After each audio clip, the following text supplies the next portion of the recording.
ಹಾರ್ಮುಜ್ ಜಲಸಂಧಿಯಲ್ಲಿ ಭಾರತಕ್ಕೆ ಬರ್ತಾ ಇದ್ದ ಹಡಗಿನ ಮೇಲೆ ದಾಳಿ ನಡೆದಿದೆ ಎನ್ನಲಾಗಿದೆ.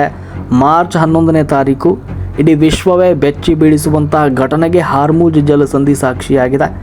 ಗುಜರಾತ್ನ ಕಂಡ್ಲಾ ಬಂದರಿಗೆ ಬರ್ತಾ ಇದ್ದ ಥೈಲ್ಯಾಂಡ್ ಧ್ವಜ ಹೊಂದಿದ್ದ ಹಡಗಿನ ಮೇಲೆ ಒಂದು ದಾಳಿ ನಡೆದಿದೆ. ಈ ದಾಳಿಯನ್ನು ಭಾರತ ಸರ್ಕಾರ ತೀವ್ರವಾಗಿ ಖಂಡಿಸಿದೆ.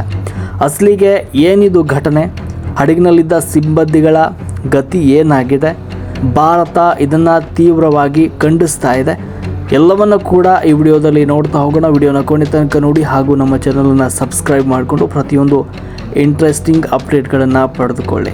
ಹಡಗಿನ ಹೆಸರು ಮಯೂರಿ ನಾರಿ ಅಂತ. ಇದು ಥೈಲ್ಯಾಂಡ್ ಮೂಲದ ಪ್ರೇಷಿಯಸ್ ಶಿಪ್ಪಿಂಗ್ ಕಂಪನಿಗೆ ಸೇರಿದ್ದು. ಈ ಹಡಗು ಯುನೈಟೆಡ್ ಅರಬ್ ಎಮಿರೇಟ್ಸ್ನ ಖಲೀಫಾ ಬಂದರಿನಿಂದ ಗುಜರಾತ್ನ ಕಂಡ್ಲಾ ಬಂದರಿಗೆ ಬರ್ತಾ ಇತ್ತು ಎನ್ನಲಾಗಿದೆ. ಓಮನ್ ಕರಾವಳಿಯಿಂದ ಸುಮಾರು 11 ನಾಟಿಕಲ್ ಮೈಲಿ ದೂರದಲ್ಲಿರುವಾಗ ಹಾರ್ಮುಜ್ ಜಲಸಂಧಿಯಲ್ಲಿ ಈ ಹಡಗಿನ ಮೇಲೆ ಅಜ್ಞಾತ ಕ್ಷಿಪಣಿ ಅಥವಾ ಪ್ರೊಜೆಕ್ಟಲ್ನಿಂದ ದಾಳಿ ನಡೆಸಲಾಗಿದೆ ಅಂತ ತಿಳಿದು ಬಂದಿದೆ. ಇನ್ನು ದಾಳಿಯ ತೀವ್ರತೆಗೆ ಹಡಗಿನ ಎಂಜಿನ್ ರೂಮ್ನಲ್ಲಿ ಬೆಂಕಿ ಕಾಣಿಸಿಕೊಂಡಿದೆ. ಹಡಗಿನ ಹಿಂಭಾಗದಿಂದ ದಟ್ಟವಾದ ಹೊಗೆ ಏಳ್ತಾ ಇರುವ ದೃಶ್ಯಗಳು ಕೂಡ ಸಾಮಾಜಿಕ ಜಾಲತಾಣಗಳಲ್ಲಿ ವೈರಲ್ ಆಗಿದೆ. ಇರಾನ್ನ ಇಸ್ಲಾಮಿಕ್ ರೆವಲ್ಯೂಷನರಿ ಗಾರ್ಡ್ ಕಾರ್ಪ್ಸ್ ಈ ದಾಳಿಯನ್ನು ನಡೆಸಿರುವುದಾಗಿ ವರದಿಗಳು ತಿಳಿಸಿವೆ. ಇನ್ನು ಹಡಗಿನಲ್ಲಿ ಒಟ್ಟು 23 ಜನ ಥಾಯ್ ಪ್ರಜೆಗಳಿದ್ದರು.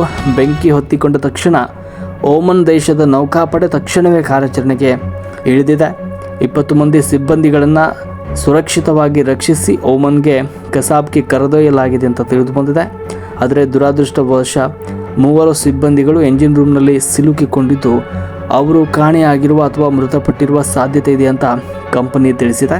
ಇನ್ನು ಈ ಹಿಂದಿನ ದಾಳಿಗಳಲ್ಲಿ 2 ಭಾರತೀಯರು ಕೂಡ ಮೃತಪಟ್ಟಿದ್ದರು ಎನ್ನಲಾಗಿದೆ. ಈ ಘಟನೆಯು ಅರಬ್ಬಿ ಸಮುದ್ರದಲ್ಲಿ ಸಂಚರಿಸುವ ಭಾರತೀಯ ನೌಕೆಗಳಲ್ಲಿ ಕೆಲಸ ಮಾಡುವ ಸಾವಿರಾರು ಭಾರತೀಯರ ಸುರಕ್ಷತೆಯ ಬಗ್ಗೆ ಆತಂಕವನ್ನು ಮೂಡಿಸ್ತಾ ಇದೆ. ಇನ್ನು ಭಾರತದ ವಿದೇಶಾಂಗ ವ್ಯವಹಾರಗಳ ಸಚಿವಾಲಯದ ವಕ್ತಾರ ರಣಧೀರ್ ಜೈಸ್ವಾಲ್ ಅವರು ಕೂಡ ಅಧಿಕೃತ ಹೇಳಿಕೆಯನ್ನು ಬಿಡುಗಡೆ ಮಾಡಿದ್ದಾರೆ.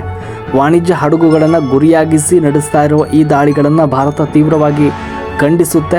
ನಾಗರಿಕರ ಸಿಬ್ಬಂದಿಗಳ ಜೀವಕ್ಕೆ ಮತ್ತು ಕುತ್ತು ತರುವುದು ಹಾಗೂ ಅಂತಾರಾಷ್ಟ್ರೀಯ ವ್ಯಾಪಾರ ಮಾರ್ಗಗಳಿಗೆ ತಡೆಯೊಡ್ಡುವುದು ಅಕ್ಷಮ್ಯ ಅಪರಾಧ ಅಂತ ಭಾರತ ತಿಳಿಸಿದೆ. ಈ ಹಡಗು ಭಾರತ ಬಂದರಿಗೆ ಬರ್ತಾ ಇದ್ದ ಕಾರಣ ಮತ್ತು ಈ ಪ್ರದೇಶದಲ್ಲಿ ಭಾರತದ ಆರ್ಥಿಕ ಹಿತಾಸಕ್ತಿಗಳು ಅಡಗಿರುವ ಕಾರಣ ಭಾರತವು ಈ ವಿಷಯದಲ್ಲಿ ಕಠಿಣ ನಿಲುವನ್ನು ತಾಳಿದೆ. ಇನ್ನು ಹಾರ್ಮುಜ್ ಜಲಸಂಧಿ ಜಗತ್ತಿನ ಕಚ್ಚಾ ತೈಲ ಸಾಗಣೆ 20% ಪಾಲನ್ನು ಹೊಂದಿರುವಂಥದ್ದು.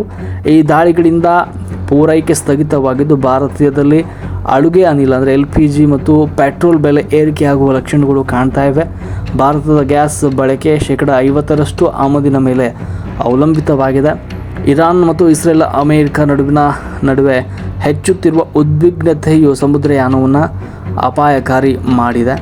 ಈ ದಾಳಿಯು ಕೇವಲ ಒಂದು ಹಡಗಿನ ಮೇಲಿನ ದಾಳಿಯಲ್ಲ, ಇದು ಜಾಗತಿಕ ಶಾಂತಿ ಮತ್ತು ಮುಕ್ತ ವ್ಯಾಪಾರದ ಮೇಲಿನ ದಾಳಿಯಾಗಿದೆ. ಭಾರತ ಸರ್ಕಾರ ತನ್ನ ನೌಕಾಪಡೆಯ ಮೂಲಕ ಈ ಪ್ರದೇಶದಲ್ಲಿ ರಕ್ಷಣೆಯನ್ನು ಹೆಚ್ಚಿಸಲು ಚಿಂತಿಸ್ತಾ ಇದೆ. ಅಂತಾರಾಷ್ಟ್ರೀಯ ಸಮುದಾಯವು ಈ ಬಿಕ್ಕಟ್ಟನ್ನು ಹೇಗೆ ಬಗೆಹರಿಸಬೇಕು ಅಂತ ನೀವು ಭಾವಿಸ್ತೀರಾ ಅನ್ನೋದನ್ನು ಕಮೆಂಟ್ನಲ್ಲಿ ತಿಳಿಸಿ. ಈ ಮಾಹಿತಿ ನಿಮಗೆ ಇಷ್ಟವಾಗಿದ್ದರೆ ಲೈಕ್ ಮಾಡಿ ಮತ್ತು ನಮ್ಮ ಚಾನಲ್ಗೆ ಸಬ್ಸ್ಕ್ರೈಬ್ ಆಗಿ.